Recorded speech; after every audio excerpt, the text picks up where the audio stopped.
திமுக மேடையில் நக்கீரன் கோபாலும் ரங்கராஜ் பாண்டே அவர்கள் இருந்த இடத்துல நீங்க பேசின பேச்சு இப்ப எவ்வளவு வைரலா போயிட்டு இருக்குன்றது நமக்கு தெரியும். இல்ல நீங்க தலைப்பை பார்த்துருந்தீங்கன்னா புரிஞ்சிருக்கும். மாற்றாரும் போற்றுகின்ற ஆட்சி அப்படிங்கிறது தான். என்னை பிடிக்காதன்னு சொல்ற ஒரு ஆளுங்க என்னை பத்தி பாராட்டி பேசலான்றது தான் அச்சீவ். அமைச்சர் மா சுப்பிரமணியம் அவர்கள் அந்த அடிப்படையில தான் இது மாதிரி கொஞ்சம் வித்தியாசமான சில பேரை கூப்பிட்டாங்க. பாண்டேயை கூப்பிட்டாங்க. அங்க நீங்க பேசுறதை நீங்க கவனிச்சு பார்த்துருந்தீங்கன்னாக்கா அவர் ஒன்றும் பாராட்டி பேசுற மாதிரி இல்லை. பாண்டேங்கிறது ப்ரூவ்டு பிஜேபி. லேடிஸுக்கு 1000 ரூபா கொடுத்தா தரமாட்டாங்க, வச்சுக்கிறாங்க. எங்க அக்கௌண்ட்ல வந்துருதுன்னு நாங்கெல்லாம் 1000 ரூபா கொடுங்க, அப்படியே டாஸ்மாக்ல திருப்பி கொடுப்போம். அது ஒரு கூட்டம் ஒன்று இருக்குது. இதுக்குன்னு உட்காந்துக்கிட்டு அது யாரும் காசு கொடுத்து வச்சுருக்காங்கன்னு நினைக்கிறேன். என்னை பற்றி வரிச்சா வரும். அப்போ பொறிக்கி நாயே, முண்டமே, அறிவு கட்ட நாயே, இன்னும் சாவலி ஆடான்னு ஒரு செட்டு எழுதிக்கிட்டே இருப்பானுங்க. அவங்களுக்கு அது அவங்களுக்கு அசைன்மெண்ட். காந்தராஜ் பேசுனா கிளது போட்டுருக்கு. என்ன நான் பேசுகிறேன் கிடையாது போட்டுருவாங்க. நானும் அதை பற்றி பார்த்துக்கிட்டு இருப்பேன்.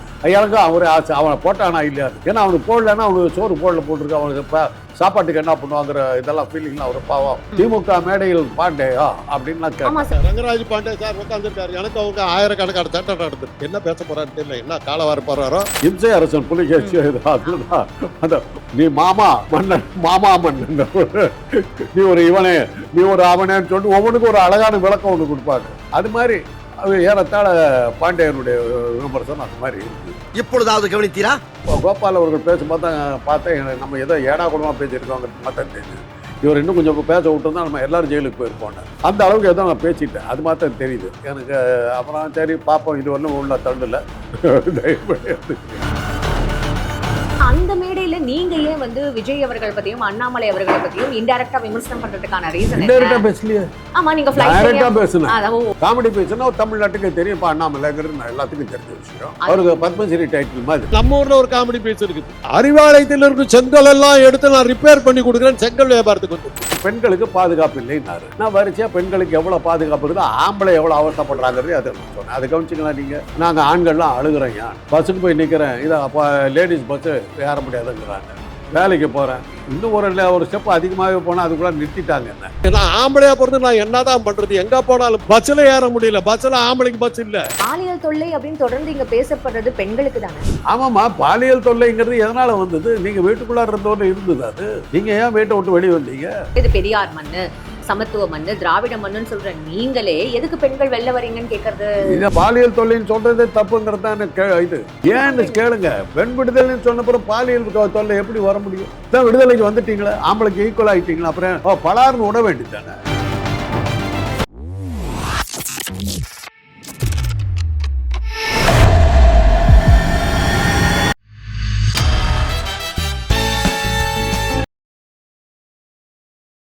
வணக்கம். இன்னைக்கு நம்மளோட டாக்டர் காந்தராஜ் சார் தான் இருக்கார். நிகழ்ச்சிக்கு போகலாம் சார். வணக்கம் சார். ரங்கராஜ் பாண்டே அவர்கள் வந்து ஒரு பிஜேபியோட சப்போர்ட் அப்படின்றது நமக்கு தெரியும். திமுக மேடையில் நக்கீரன் கோபாலும் ரங்கராஜ் பாண்டே அவர்கள் இருந்த இடத்துல நீங்க பேசின பேச்சு இப்ப எவ்வளவு வைரலா போயிட்டு இருக்குன்றது நமக்கு தெரியும். இப்போ இது எந்த மாதிரியான ஒரு விஷயம் நீங்க என்ன கிரியேட் பண்ணணும்னு நினைக்கிறீங்க? இல்லை நீங்க தலைப்பை பார்த்துருந்தீங்கன்னா புரிஞ்சிருக்கும். மாற்றாரும் போற்றுகின்ற ஆட்சி அப்படிங்கிறது தான். அதெல்லாம் இப்போ அது நக்கீரன் கோபால் அழகாக சொன்னார். நாங்கள்லாம் நிலைய வித்வான்கள். இதில் இப்போ மாற்றார்னு வரும்போது நீங்கள் ராம வந்து இப்படி எடுத்துக்க முடியாது, அப்படி எடுத்துக்க முடியாது. ஹிந்து இவரை வந்து இப்படி எடுத்துக்க முடியாது, அப்படி எடுத்துக்க முடியாது.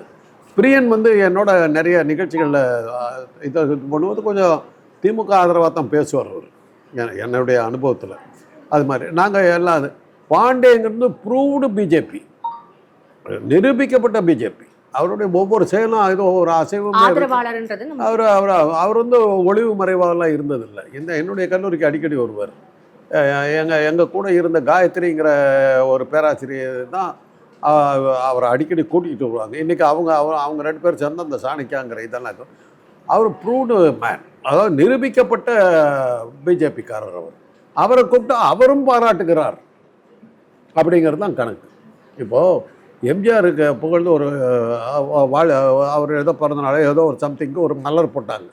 அந்த மலர் போட்ட போது எல்லா தலைவருடைய வாழ்த்துக்களையும் அப்படிலாம் போட்டுட்டு வரும்போது கலைஞர் படத்தையும் போட்டு இவரும் வாழ்த்தியவர் தான் அப்படின்னு போட்டு கொடுத்தாங்க.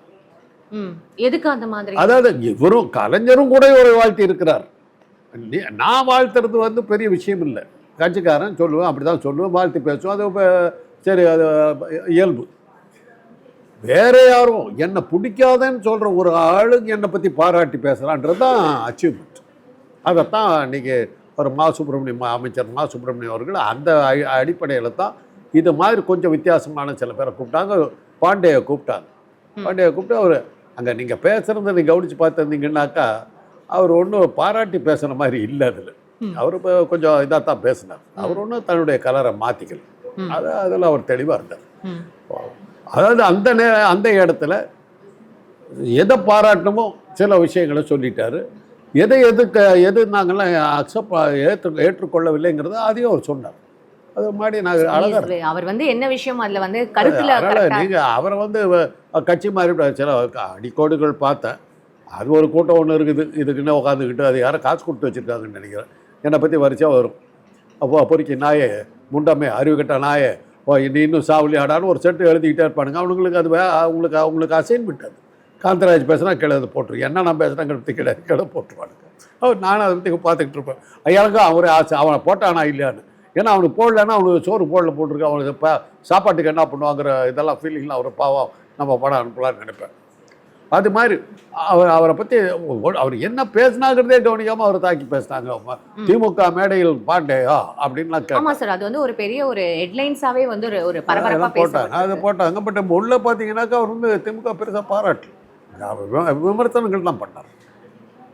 நானும் விமர்சனம் தான் பண்ணேன். சார், இப்போ இந்த மாதிரியான ஒரு விஷயம் முன்னெடுக்கிறதுக்கு காரணம் என்ன சார்? அதாவது கொஞ்சம் வித்தியாசமாக செஞ்சான். பாராட்டுனாக்கா பாராட்டு மேலே தான் புலவர்கள் என்ன பண்ணுவாங்க, வள்ளலே தெய்வமே அது அவனே இவனே அப்படின்னு சொல்லி. எனக்கு அந்த ஒரு படம் அந்த இம்சை அரசன் புலிகேசி அதில் தான் அந்த நீ மாமா மன்னன் நீ ஒரு இவனே நீ ஒரு அவனேன்னு சொல்லிட்டு ஒவ்வொன்றுக்கும் ஒரு அழகான விளக்கம் ஒன்று கொடுப்பாங்க. அது மாதிரி அவர் ஏறத்தாழ பாண்டியனுடைய விமர்சனம் அந்த மாதிரி இருந்தது. அது கொஞ்சம் வித்தியாசமாக இருக்கட்டும். அரசியல் நோக்கம் என்ன? அரசியல் நோக்கம் இல்லை. முதலமைச்சருடைய பிறந்த நாளை வந்து வித்தியாசமான முறையில் பாராட்டுறது, அவ்வளோதான். அது கொஞ்சம் அதனால தான் இப்போ நீங்கள் வந்து இந்த கேள்வி கேட்குறீங்க. எவ்வளோ பாராட்டு பிறந்தநாள் விழாவுக்கு பாராட்டு விழா நடந்தது. இதை மாத்திரம் வந்து இப்போ இத்தனை பேர் வந்து கேட்குறீங்கன்னாக்கா என்ன அர்த்தம்? பாண்டே அவர்கள் வந்தது மட்டும் பாண்டா வந்தது என்னுடைய பேச்சு எல்லாமே ஏதோ கொஞ்சம் பெருசாக போயிருக்குது. போனதில் அது கோபால் அவர்கள் பேசும்போது பார்த்தேன் நம்ம ஏதோ ஏடா கூடமாக பேசியிருக்கோங்கிறது மாத்திரம் தெரிஞ்சுது. இவர் இன்னும் கொஞ்சம் பேச விட்டுருந்தா நம்ம எல்லோரும் ஜெயிலுக்கு போயிருப்போனார். அந்த அளவுக்கு ஏதோ நான் பேசிட்டேன், அது மாத்திரம் தெரியுது எனக்கு. அப்புறம் சரி பார்ப்போம், இது ஒன்றும் உள்ள தள்ளல. இல்ல சார், உங்களுக்கு ஆஃப்லைன்ல அவர் எதுவுமே வந்து உங்ககிட்ட சொல்லல. அந்த மேடையில அவரும் சும்மா வந்து மேடையில தான் சொன்னார். அதான் மேடையில அது ஒரு கலகலப்பா இருக்கணும்ன்றதுக்காக அந்த வார்த்தைகள் கொஞ்சம் வித்தியாசமா இருந்ததுனால தான் அந்த நிகழ்ச்சிக்கு இவ்வளவு பெரிய விளம்பரம். அந்த மேடையில உங்களுக்கு கொடுக்கப்பட்ட அசைன்மென்ட் ஏதாவது இருக்கா, டாஸ்க்னு ஏதாவது இருக்கா சார்? எல்லாருக்கும் நீங்க அசைன்மென்ட் டாஸ்க் உங்களுக்கு கொடுக்கல. அப்ப அந்த மேடையில நீங்க ஏன் வந்து விஜய் அவர்கள் பத்தியும் அண்ணாமலை அவர்கள் பத்தியும் இன்டைரக்டா விமர்சனம் பண்றதுக்கான ரீசன் இன்டைரக்டா பேசலையே? ஆமா, நீங்க டைரக்டா பேசுனீங்க. ஓகே, டைரக்டா வந்து டைரக்டா பேசுனீங்க. இல்ல ஃளைட்ல வந்து ஒண்ணுமே கிடையாது. காமெடி பேசினா தமிழ்நாட்டுக்கு தெரியும். இப்ப அண்ணாமலைங்கிறது எல்லாத்துக்கும் தெரிஞ்ச விஷயம். இது ஒண்ணு அப்ப இதான் அவருக்கு பத்மஸ்ரீ டைட்டில் மாதிரி. உங்களோட கருத்து மட்டும் நீங்க மத்தவங்க மேல திணிக்கிற மாதிரி இல்லையா? அது ஏன் உங்களை யார் ஏத்துக்கு சொன்னா விட்டு போக வேண்டியது தானே. நானும் இது பண்ணேன். உங்களுக்கு நீங்க நான் வளர்றேன் தெரியுமா, அப்புறம் என்னத்துக்கு நீங்க கேக்குறீங்க? சரி, அங்க இந்த மாதிரியான ஒரு விமர்சனம் தேவையா அப்படின்ற ஒரு கேள்வி. அரசியல் எதிர்கட்சி என்னென்ன சொல்றாங்கிறத சொல்லி அதையெல்லாம் தாண்டி வந்திருக்கேங்கிறத நம்ம சொல்லி ஆகணுமா? ஒரு குழந்தை இதை நீ 5 வயதில் பள்ளிக்கூடம் போக மாட்டேன் என்று நீ அழுதாய், உன்னை நான் உதைச்சா அடிச்சே உன்னை கொண்டு போய் விட்டேன். அதுக்கப்புறமும் நீ வந்து 2ஆம் கிளாஸ் வரும்போது என்ன இனிமேல் படிக்க முடியாதுன்னு சொல்லிட்டு போகும்போது உனக்கு டியூஷன் வச்சு கொடுத்தேன். அப்போவும் நீ சரியாக போகலை, மறுபடியும் உதைச்சேன். ஆனால் நீ வந்து அதுக்கப்புறம் 5ஆம் கிளாஸுக்கு பிறகு உனக்கு படிப்பினுடைய அருமை தெரிஞ்சு நீ அருமையாக படித்தேன். அந்த கல்வி கற்றுக் கொடுக்குறவாது அப்படித்தாம்மா போகணும்.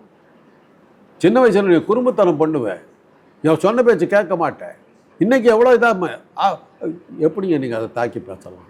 குழந்தைய பத்தி பேசலாமா அப்படின்னு கேட்டீங்கன்னா என்ன? அவரோட சிறப்பு மட்டும் அரசியலுக்கு வந்துட்டாக்க மாற்றார்கள் உன்னை எப்படி தூற்றினார்கள், அந்த தூற்றலிலிருந்து நீ எப்படி மேல வந்தாய்ங்கிறதாம உங்களுக்கு வெற்றி. ஒரு ராஜராஜ சோழன் வந்து கடாரத்தை வென்றான் அப்படின்னாக்க கடாரத்துல இருக்கிற மன்னனை தோக்கடிச்சாங்கிறத நீங்க எடுத்து கடார ராஜாவை கேவலப்படுத்திட்டீங்களா சார்? உங்களோட பாயிண்ட் என்ன? விஜய் அவர்கள் அரசியலே இல்ல, அரசியலே கிடையாது, இன்னும் ஒரு சினிமா பிரபலம் தான் அப்படின்னு நீங்க சொல்லிடுறீங்க. அப்புறம் எதுக்கு அவரை பத்தி அந்த மேடையில பேசி நீங்களே இல்லையா? அவர் தேவையில்லாத கமெண்ட் ஒன்று விட்டாரு. அதுக்கு தான் நான் என்ன சொல்லிட்டு வந்தேன், அதே மேலே விட்டீங்க, கீழே விட்டீங்க, நடுப்பந்திர பாத்திரம் எடுத்துக்கிட்டீங்க. என்ன சொன்னேன், பெண்களுக்கு பாதுகாப்பு இல்லைன்னாரு. ஆமா. நான் வரிசையாக பெண்களுக்கு எவ்வளோ பாதுகாப்பு இருக்குதோ ஆம்பளை எவ்வளோ அவஸ்தைப்படுறாங்கிறது அதை நான் சொன்னேன். அதை கவனிச்சிங்களா நீங்கள்? நாங்கள் ஆண்கள்லாம் அழுகுறோம். பஸ்ஸுக்கு போய் நிற்கிறேன், இதை அப்போ லேடிஸ் பஸ்ஸு ஏற முடியாதுங்கிறாங்க. வேலைக்கு போகிறேன், 60% ஒரு கான்செப்ட் எல்லாமே சொன்னேன் நான். அதுக்கு இன்னும் ஒரு ஸ்டெப் அதிகமாகவே போனால் அதுக்குள்ளே நிறுத்திட்டாங்க என்ன. பெண் பார்க்க வர்ற ஒரு காலத்தில் பெண் பார்க்க போயிட்டு இருந்தோம், இப்போ ஆண் பார்க்க வர்றாங்க. இப்போல்லாம் தாய்மார்கள்லாம் சொல்கிறாங்கன்னா, ஒரு நல்ல பொண்ணாக பார்த்து கையில் பிடிச்சி கொடுத்துட்டோன்னா என் கடமை முடிஞ்சிடும், இல்லாட்டி இவன் என்ன பண்ணுவோம் வாழா வெட்டி ஆகிடுவானோ போல் இருக்கு அப்படின்னு ஆணை பற்றி சொல்லிட்டு இருக்காங்க. இப்போ அதுதான் இன்றைக்கி இருக்கிற நிலைமை. அந்த அளவுக்கு நிலைமை மாறி இருக்குது. இப்போ வந்து பெண்ணுக்கு பாதுகாப்பு இல்லைனாக்கா நீ என்ன மாதிரி பாதுகாப்பு கேட்குற? ஒரு தனி பாலியல் தொல்லை அப்படின்னு தொடர்ந்து இங்க பேசப்படுறது பெண்களுக்கு தானே? ஆமாம்மா, பாலியல் தொல்லைங்கிறது எதனால் வந்தது? நீங்கள் வீட்டுக்குள்ளார இருந்தவரை இருந்தது. அது நீங்கள் ஏன் வீட்டை விட்டு வெளியே வந்தீங்க? உங்களை யாரு இது? இல்ல சார், எனக்கு நீங்க பேசுறது உங்களுடைய முரண்பாடா இல்லையா சார்? நீங்க முரண்பாடு இல்லம்மா. பெரியார் அவர்கள் போராடினது என்ன அப்படின்னா பெண்களுக்கு வந்து சுதந்திரம் இருக்கணும். பாரதியார் அவர்களும் போராடினது என்னன்னா அந்த ஒரு காரணத்துக்காக தான். இது பெரியார் மண்ணு, சமத்துவ மண்ணு, திராவிட மண்ணுன்னு சொல்ற நீங்களே எதுக்கு பெண்கள் வெளில வரீங்கன்னு கேட்கறது? இதை பாலியல் தொல்லை இருக்கக்கூடாதுன்னு சொல்றது, நீங்க பாலியல் தொல்லைன்னு சொல்றதே தப்புங்கிறது தான் இது. தப்பா? ஆமா, கற்பு என்று வந்தால் இருபாலருக்கும் பொதுவில் வைப்போம்னார் பாரதிதாஸ், தெரியுமில்ல? கற்புடைக்கிறது ஆணுக்கு பெண்ணுக்கு மாத்திரம் இல்லை, ஆணுக்கும் தான் இருக்குது. பாலியல் தொல்லை ஆணுக்கு இல்லையா? சொல்லுங்க பார்க்கலாம். உங்ககிட்ட எத்தனை தூரம் சொல்லியிருக்கேன் நான் மாட்டிட்டு முடிச்சது. இன்றைக்கி நான் வாழ்க்கையில் மறக்க மாட்டேனே. அந்த பெண் எனக்கு கொடுத்த பாடம் சாதாரண பாடம் மொழின்னு முடித்தேன். கல்யாணம் ஆகி கல்யாண வயசில் ஒரு பையனை வச்சுக்கிட்டு இருக்கும்போது அந்த பெண் வந்து என்னை பற்றி சொல்லுது. நான் கேட்டேன், ஏம்மா 2 பேரும் ஒன்றா வேலை செஞ்ச போது நீ கல்யாணம் ஆகாத பொண்ணு அப்போ உன்னை பார்த்து ஏதோ பண்ணத்துக்கு வந்தேன்னு சொன்னாவோ அது நியாயம் இருக்குது. நீ பிள்ளைய பற்றி உன் பையன் வளர்ந்து திருமணத்துக்கு நிற்கும் போது நான் உன்னை பார்த்தேன்னு சொல்கிறேன். நீ இன்னும் அந்த அளவுக்கு அழகாக இருக்கிறதா நினைக்கிறியா? என்ன எனக்கு புரியல. அத்தனை பேரும் கேட்டாங்க. அவர் பாட்டுக்கு லட்சம் எடுத்து நீ பாட்டுக்கு என்னத்துக்கு இப்படி பேசுகிறேன்னு. இதெல்லாம் ஏற்படுற துன்பங்க. இது மற்ற பிரச்சனைமா எத்தனை பிரச்சனைகள் வந்துருக்கு தெரியுமா? நீங்கள் உங்களுக்கு என்னுடைய அனுபவங்கள்லாம் நான் பேச முடியாது. ரேப் கேஸு, கற்பழிப்பு கேஸு, என்னுடைய கணவர் ஆண்மை இழந்தவர்னு சொல்லி கேஸ் வரும் விவாகரத்துக்கு. அதில் வந்து எங்களை கேட்பாங்க, சாட்சியை கூப்பிடுவாங்க. என்னென்ன கேள்விகள் வரும் தெரியுமா? என்னென்ன கேள்விகள்.